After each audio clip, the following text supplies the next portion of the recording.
This podcast is for informational purposes only. Personal views and opinions expressed by our podcast guests are their own and not legal advice, neither health, tax, nor professional, nor official statements by their organizations. Guest views may not be those of the host.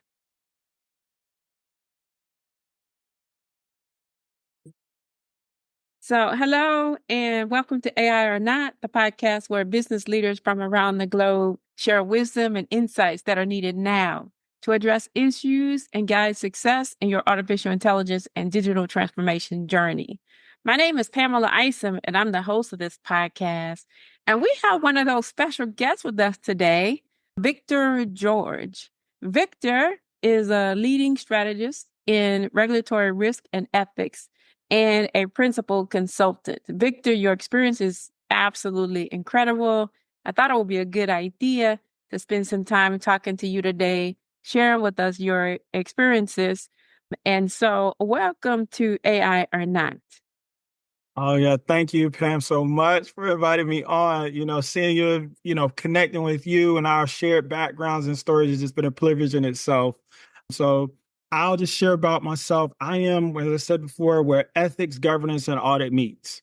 And so ethics and understanding how people are, cultures. I love the uniqueness in our cultural uniqueness from my African-American background to understanding who people are, to how we think, consider. And then that governance part of how organization thinks. What is the brain? What purpose? What drives them? And then that audit space has been, does it really make sense from a regulatory? So are you following? Are you doing what you say you do? And so that has been a big part of my career for the last 10, 15 years. And, I've worked across this, U.S. international teams, partnered with big four firms. And so continue to drive that ethics, that governance, and that audit process is just, I enjoy it, from cybersecurity to remediation efforts. Now we're in AI. So That's exciting. So if we talk about your career journey, where are you in your journey today, and where do you see yourself headed? Well, at this moment, my journey I have is my ethics, my consulting firm, Ethixera, also known as Ethixera, where I consult with companies, whether it be startups, banks, fintech software, on their ethics, their governance, and their audit programs. Can be cybersecurity. So anything you name it, keeping them from being sanctioned by the government, sued, and having negative media. And really helping government organizations think ahead of time before these actions happen. So ethics really is, to me, it's not about this morality thing. It's just thinking and considering and mapping it internally with your people so they can understand and move fluidly in your organization, because it does help and it does serve them. And so that's where I am. And I want to continue to build this where I find more companies, where they're individual within companies. Most of the issues I find regulatory is that you have a lack of psychological safety within organization internally. Employees don't have it. They don't want to provide documents. They don't want to do this. They feel their jobs are at risk, or if they do anything, and it makes it harder for the organization. It makes it harder for the people there. And that's how a lot of problems come up. I mean, most of that deals with fines and lack of deadlines is that. So I want to continue to harness that and build that up for organizations, as well as being able to build, as we also talked before, this equity as well in our communities, as well as in the workplace. That's interesting. We had a conversation about an experience that you had that touches on ethics, equity, diversity, inclusion, accessibility, and artificial intelligence. Do you mind sharing that with me again? Because I have a few questions about that experience that you had. So would you mind going over that with me again? Yes, I had one of those what the F moments. I'll say this. I interviewed with this consulting firm, GRC, a consulting firm, small boutique. And actually the recruiter reached out to me. So I was like, okay, cool, I'll check this out. And I made it to the second round, final round with the actual owners of the firm. And it went well. I thought it did. Even the recruiter was like, hey, we're going to have this offer letter going. I was still unsure about the accepting it, because in my mind, I was like, after reading something, I don't know whether I will or not. But I read from the recruiter that he sends me a message like, hey, the company, they all just started to move on because they felt that you use AI to respond to their questions during the interview. And I was perplexed and still am because of that association and the questions that were asked during the interview. But really, my part in this is because as Pam, as you and I met at a Black AI think tank, event, online. And I actually, a few weeks ago, hosted, I was one of the panel speakers on that. And I'm assuming that could also have been an impact when they looked at my profile. Oh, he knows all about AI, that was also factoring because this job, that role was to me a piece of cake. I showed up as my most authentic self. I didn't do a whole bunch of preparing, reading this and going over here and there. I showed up. And there were parts in the interview where, and I'm just going to show you an example where my son had a bug bite and he had to go to the doctor's office. He was having some infection on it. So, while he was in school, I thought I saw a notification about that. I'm like, oh, let me make sure he's okay. Because I was a little bit on edge and I looked at here just like this. I said, oh, so I was looking at my phone. I let them know. I was just looking at my phone really quickly. My son, he had a bug bite. Just want to make sure everything's good to go. And it was like, oh, fine. Yeah, yeah. And we went into the interview. There was another time where the interview was stopped, ironically, because the owners of this consultant firm, it's a husband and wife owns it. One of them was in a hospital and they had to take a break. Between that, the doctor, medical office called him. And so they said, hey, can we take a few moments? We need to go take this call. So we probably stopped for break for probably about 5 or 10 minutes, just okay. All right. Come back. They did apologize. And at that time, I understood for me, Grace, because hey, I just had a 20, 30-second call. Life happens. Life is lifing. And we both laughed about it. The other part that came off on that interview was they asked me, things that I don't even know. I couldn't even, AI, I don't even know if it could create this because they asked me, where do you see yourself in 5 years? And part of that was very explicitly, I want to be in a good environment with good people collectively rather than in a place of politics. I want to be in that of a collectiveness to get the job done, and they were a little bit surprised that that's all I said. And the other part came off was highly intelligent people can have a struggle in this role because it requires, and as I interjected, it requires understanding people. And at times people, who are highly intelligent maybe can get caught in the academia side, which that's what I like about audit. There's a scope. And like, yes, they were connecting on that.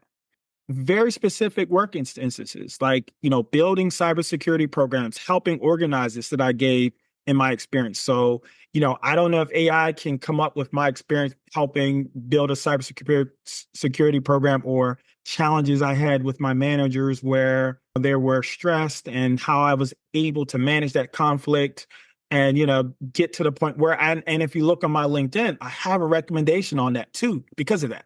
Mm-hmm. So support it.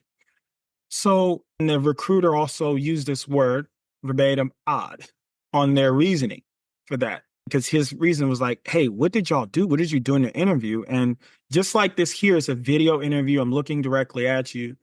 I'm thinking like, what could have been that? But, my thinking is I was very good for the job. I knew the work. I understood it.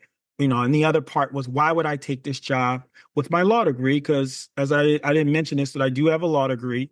And as I expressed here too, I went to law school that was a compliance audit law school focused on that. It had a compliance program. And I like to be solution-based rather than litigation-based in that organizational space. So that's why I did this. And I have courses to support that. That was their other question. Why would I want to take this job when I went to law school? And plus, I'm like, hey, y'all paying me. Why not? And I don't want that stress that lawyers have either of that law environment. So I just think about like, how can AI be a justification on that? And you and I were just talking about that. Like, and I actually did use AI to ask me that too, feedback, ChatGPT. We're talking about ethics today and governance. And so that was an example of very poor governance. It was an Yes. example of horrible governance. And so sorry that you had to go through that experience. It was also it seems to be a misuse of your time and Yeah. how one could jump to the conclusion that you were using AI makes no sense to me. I think so there's no sense in trying to figure it out. I know that you Mhm. told me that you queried after the experience, you queried one of the AI tools to get some perspectives Mhm. on how you could have done things better. Mhm. But before we get to that, I'm sorry that you went through that experience, number one. And then second of all, I just think that this is why we want to bring forward the fact that discrimination and just bad judgment is a problem. Yeah. It's just a problem in society. So I don't understand based on what you said. How did you make it to the second round of interviews? Yeah, the second final round. It was the So the final round. second, so you made it through the first round, then you got called Huh? back for the second round, and then did you Mhm. partake in the second round? Yes, yes, I did. I Okay, did. And and that was was it? the one. I'm sure those were the two that made that assumption, the or one of the two being the owners of it, the firm. Yeah, so it was during the second round that it was concluded that you were using AI. Hmm. And did Correct. they explain to you to what extent they thought you were using AI? Did they think you were a deep The, fake? Did the, they think that the, did the they think recruiter was unsure. He just said they felt that I was using AI to respond to their questions. And these were the people interviewing me the second final round. And in his words, again, they were it was odd. He was just like, I don't know what to do with this here. okay. So I think that that's definitely a problem. And you being with your legal background, you know that that's a problem. So, but what Absolutely. I will say is, I have always said that people have a tendency to blame AI, blame their actions, their negligence, Right. their discriminatory behaviors, their unethical practices on AI. Hmm. And this is an opposite of what I normally talk about, in that, I've had examples where, folks should have the AI gave a response, and instead of them taking responsibility for the response, they blamed the AI, which is not an entity, it's not a legal entity. So that was just foolish. That was like so foolish. In this case, it's Right. different. But in this case, it's still an example of what we are experiencing. And what I don't appreciate is they didn't tell you any rules. I just think that this whole thing is just a mess and just wrong. So it's just wrong.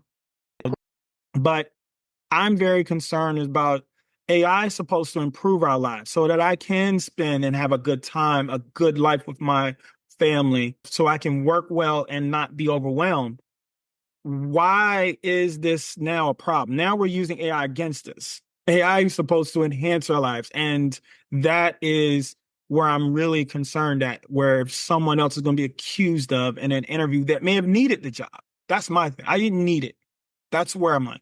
But this is a That, common problem. This is a common problem in society today, in the school system as well. In the school system, kids are getting accused of using AI, sometimes falsely accused. There's been lots of claims out there where students and young adults, those that are in college, have been falsely accused of using AI. And then they've got these tools that they're running that are not that accurate. And so then the tools are coming back saying that you have been using AI, and it has caused anxiety in some of our youth. It has caused all kinds of issues. I believe that the school system, the undergrad schools and colleges and universities are trying to work through this, but this is a common problem. The thing is that this has been going on for a while now, so this needs to get fixed. But this isn't the school. This is an example of what humans do, and this is why we have to put governance in place and guardrails in place. I don't like it when people and humans will do this, right? Because it's our own prejudices, our own biases get in the way. And so I don't care what it was they were thinking, they didn't have facts. They didn't right. have facts. So this. So it was just wrong, just outright wrong. And what is it? Where is the governance in all this? Where is the ethical governance? So this goes back to my concept of ethical governance. How can you tell a person we thought you use AI. We thought you use AI, so we're not gonna extend the offer to you. I mean, you can do better than that. They can do better than that. And I'll add this to tell me how AI gives that person a unfair advantage. That's what I mean. So I am also, when I say audit, I inject it too. I'm where community meets because I understand cultural uniqueness and I love it. I connect with people because most things in audit is psychological safety to get someone to provide their documents. And I gave specific examples. So when someone hears that, is that fake? So the second part of this scenario is Yep. you then went to one of the AI tools and said, you put in a prompt and the prompt said, give me feedback on this interview and this is what happened. So could you give me feedback? And my understanding is the feedback that you got was off, but off Yep. base. And what kind of feedback did you get? I'm going to read, I was reading some of. Yeah, it said, key ways ensure a distraction-free environment from the outset to set a strong initial impression. Balance structure and continuity. Use structured responses, but allow for natural conversation elements to avoid seeming rehearsed. Articulate clear career goals. Align your career aspirations clearly with the company's strategic direction. Empathize practical skills. Highlight your practical on the ground experience. So it just so, and it says speak specific. So I asked them what was their part that, but their response was basically, maybe you can do this better or that better or that better. And I actually interjected in this AI tool, ChatGPT, that I was directly on video. So, I didn't even say, hey, there may be biases, but I had to give more information. Then it said, well, it could be bias based on and whatnot, but it wasn't ready to acknowledge what it was more about what I needed to do more. Sounds like the tool itself gave the textbook responses. So when you have a interview, you sit up straight, make sure there's no distractions. Right. So that's more of the textbook, and those are things that we should do, but that doesn't fit with the culture in which we live today, where everything is connected, where your social life is a part of your work life, right? So that doesn't fit. So that's a matter of the data still isn't where it needs to be in the AI models, in the repositories, the LLMs that the AI models are using. But what I do think, I'm so glad that you brought this because I think that a lot of times people don't really understand why we say that ethics, equity, these types of biases are so important to identify and address.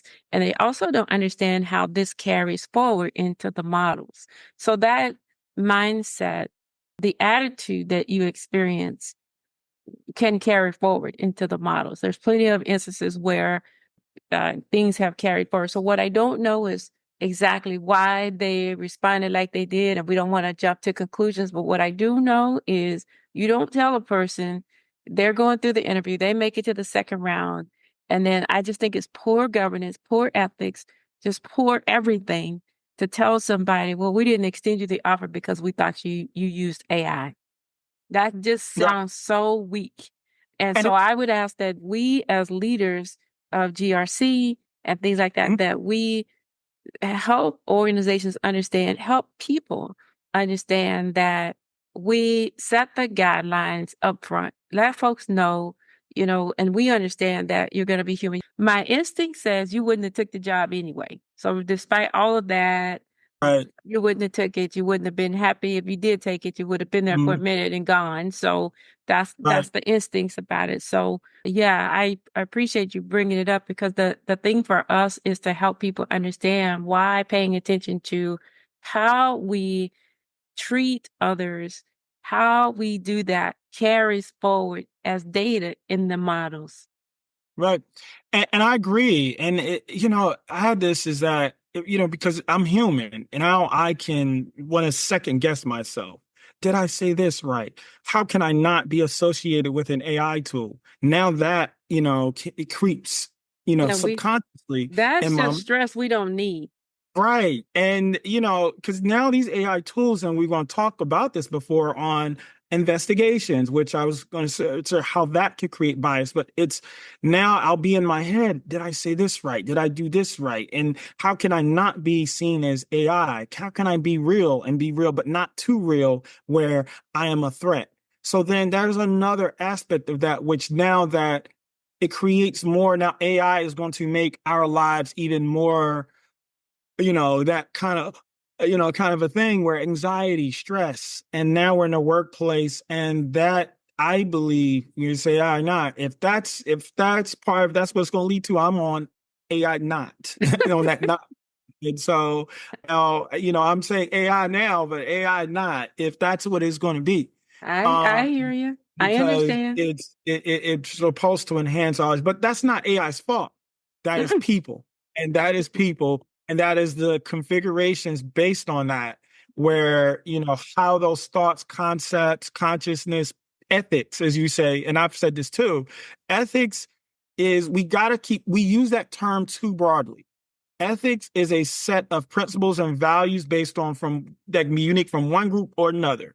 And so how we measure the rules of that person's ethics organization should be more considered. Are we including the ethics of, a particular culture, group, age? Are we including the ethics in the principle based in this group? And then I think we'll have more understanding, because the AI tool just basically said, well, we've been taught our lives, you got to work harder, you got to do this and that. Exactly. So it was a horrible experience. It's a horrifying experience, actually. And we just have to think about it. So my mom always used to tell me, you make sure that you don't stoop to the same level. So you be forthright Yes. with people, be forthright. And if they had a question about it, they could have asked you the question, right? If they really had a question. But honestly, that was neither here nor there. Just a weak excuse to, as far as I'm concerned, because they had no rules. They had no guidelines. They had no rules.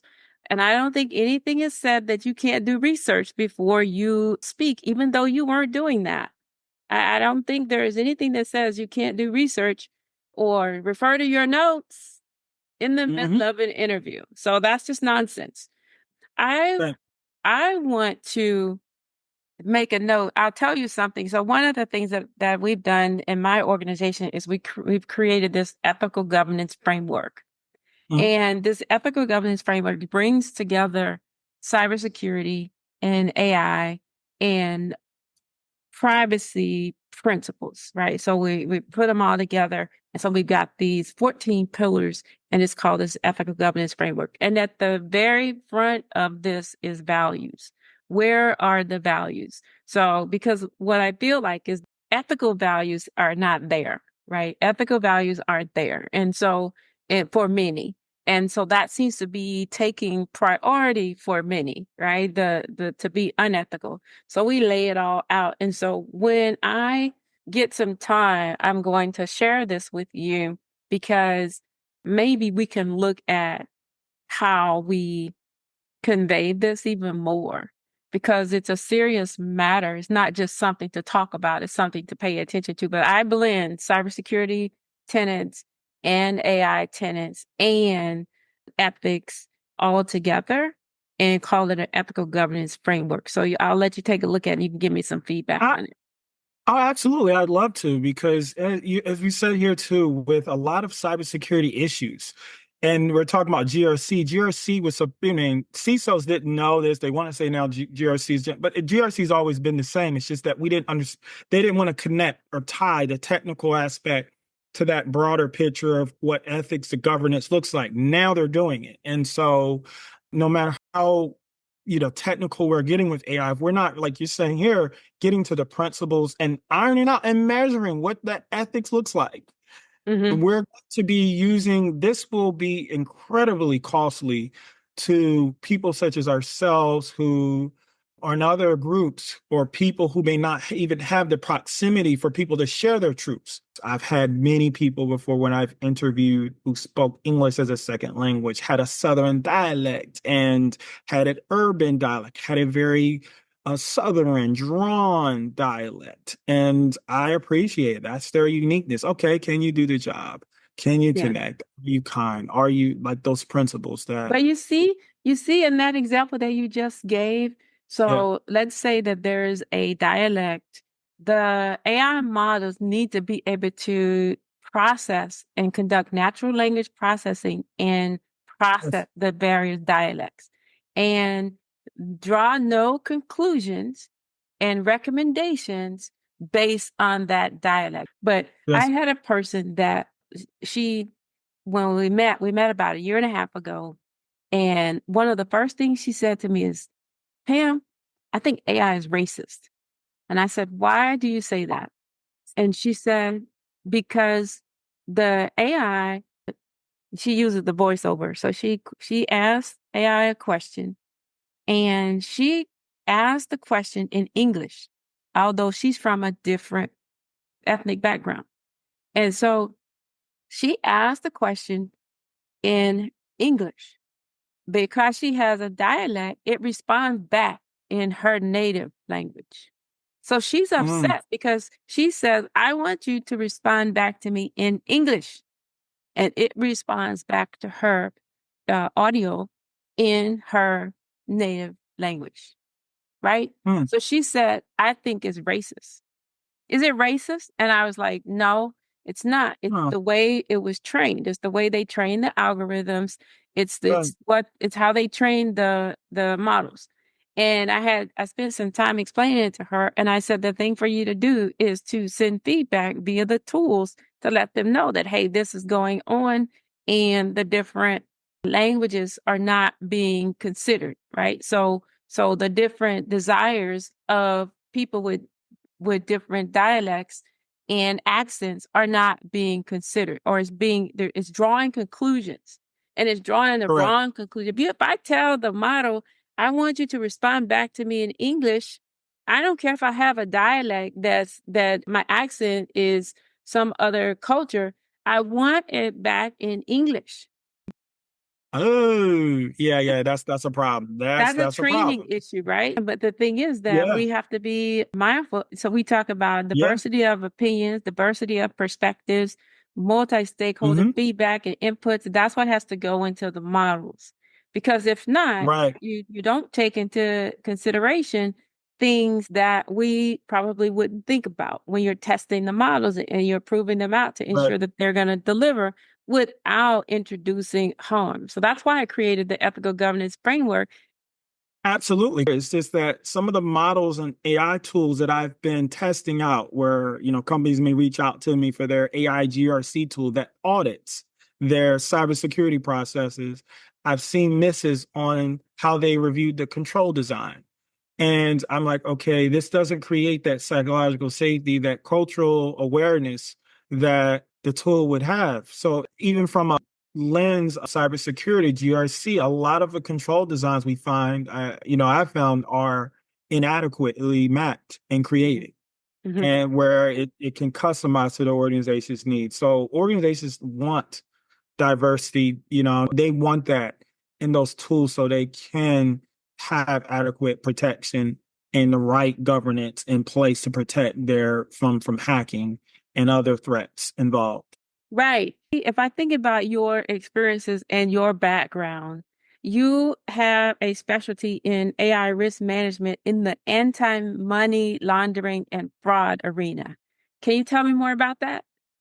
Yes. And so I have, in my experience, worked on anti-corruption means third-party risk management, where anti-bribery, anti-money laundering within applications. The last 5 years with applications that are on a crypto, when you think about cryptos, like are these applications escalating the correct transactions involved? If there's a KYC or a transaction made from, a high-risk country, is that being escalated to that system or tool that this is a problem? When you're onboarding a particular client with AML and there are risk involved, are they being correctly escalated, managed, and remediated?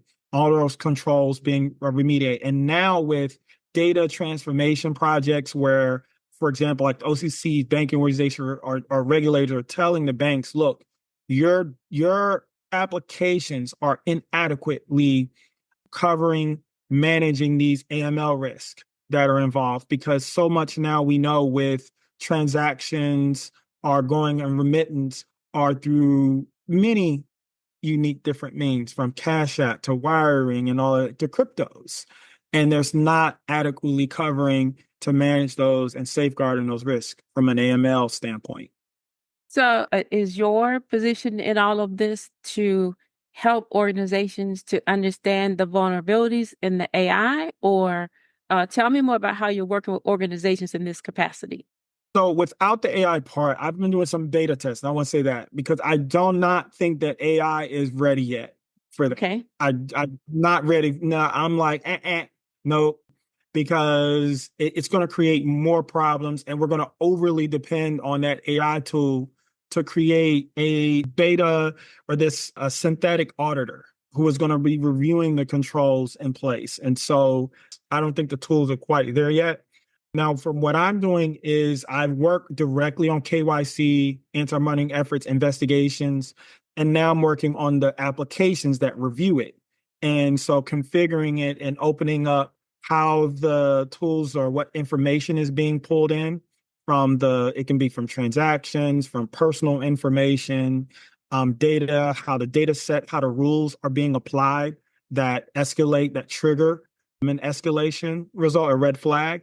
So now working on that space on the data rule sets, but AI is not quite ready yet. No, so I work directly with organizations to how they fit and what their service offerings are and how we can create the data sets that are going to correctly safeguard them on the AML KYC, because the government now they're requiring you got to have these safeguards in place.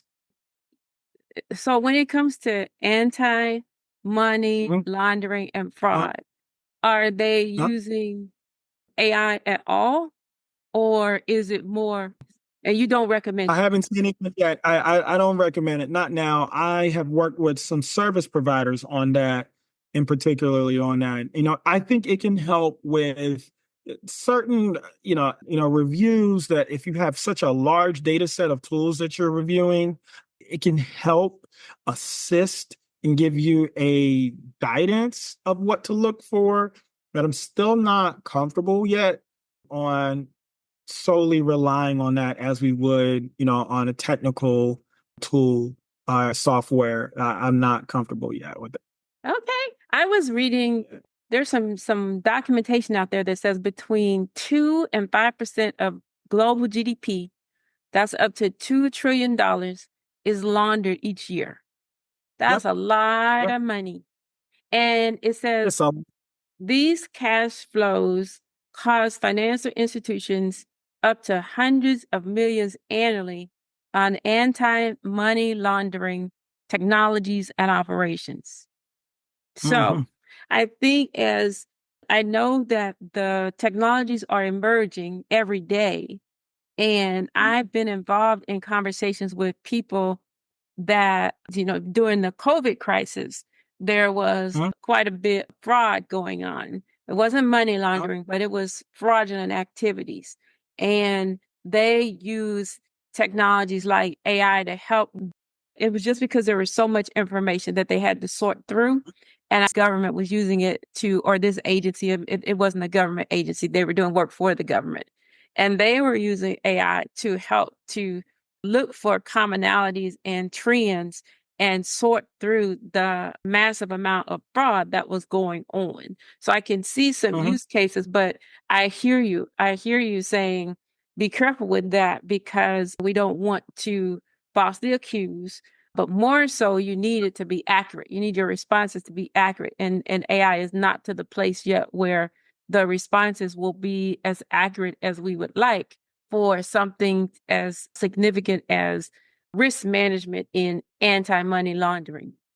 The part that AML, and I've worked in that, and when I have, I'll say that it gives me, and I'll say this, a headache to work with AML, KYC. I'm, protecting someone's accounts and all. It's a headache because the controls that are in place and how they're doing it is incorrectly mapped.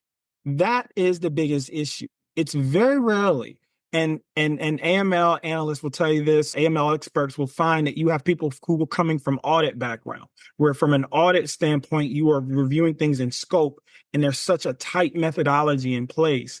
Most times, not from an organization standpoint, too, the people they use in are KYCs, AML, they're using people who don't really understand it. I work alongside these, and this is where my connection piece comes in. And I'll ask someone who's an AML investigator or analyst, I'm like, hey, what are we supposed to do? What are you supposed to do here? And their question is, I don't know. I'm just doing what they say. And this number comes up, I just escalate this here. So the why part and a lot of these parts they just don't know.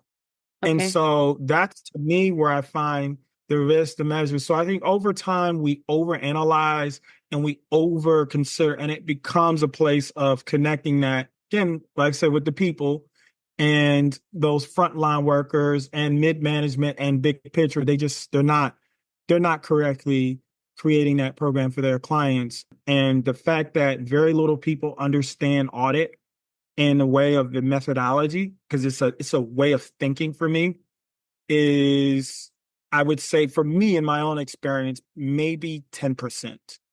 Yeah, I'm not sure I would want a AI agent as an auditor. So I hear you. I mean, that's what I do for a living is I audit AI Yeah, solutions, and I'm not worried that AI is going to replace me at all, because there's no way yeah. an auditor But can do the things that one would require as a human being. Will it help me in my job? Yeah. So I yeah. understand. I understand where you're coming from. Are there any words of wisdom or experiences that you'd like to share above and beyond what you've already gone over today that we can take with us? My grandma would say, seek to understand and then to be understood. And, another part for me is I say, no ethics, no accountability. And it's not N-O, no, it is K-N-O-W, no. No ethics, no accountability. I think most things will flow more fluidly because most things are a misunderstanding. I believe that your example today was a pretty good example of what happens when ethics are not considered, right? Because that was just nuts. So I Yeah. appreciate you being on the show, and I'm so Hi. glad that we've met. Absolutely. And yeah, so thank you for being on the show. Oh, thank you so much for having me. And I get to share it with you today, and wonderful, and the listeners as well. So I appreciate you for doing this, for having me on.